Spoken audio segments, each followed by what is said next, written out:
আসসালামু আলাইকুম সুপ্রিয় সুধীজন, সামাজিক যোগাযোগের সকল বন্ধুদের জানাই আন্তরিক শুভেচ্ছা এবং অনেক অনেক হৃদয় নিংড়ানো অনেক অনেক ভালোবাসা।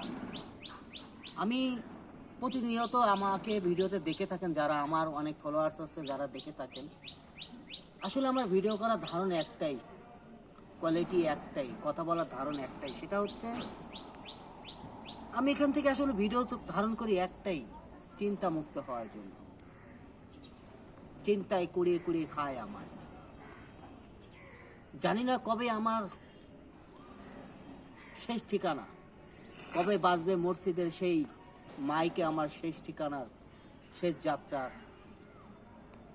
কথাটা। জানি না কোন দোকানের পড়ে আছে আমার 3 টুকরা সেই কাপড়।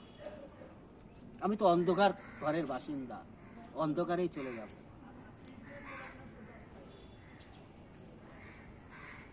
তবে একটা কথা বলি, সামাজিক যোগাযোগের মাধ্যমে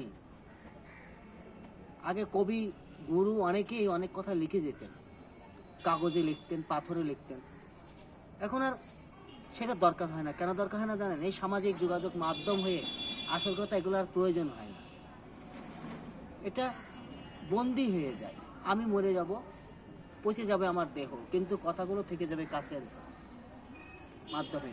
মানুষ দেখতে পারবে, হয়তো আমার প্রিয়জন অপ্রিয়জন অনেকেই, কিন্তু আমি একাকিত্ব জীবন চাই।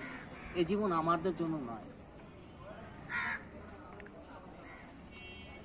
কারণ আমরা একা এসছি দুনিয়া, একা আবার চলে যাবো ফিরে।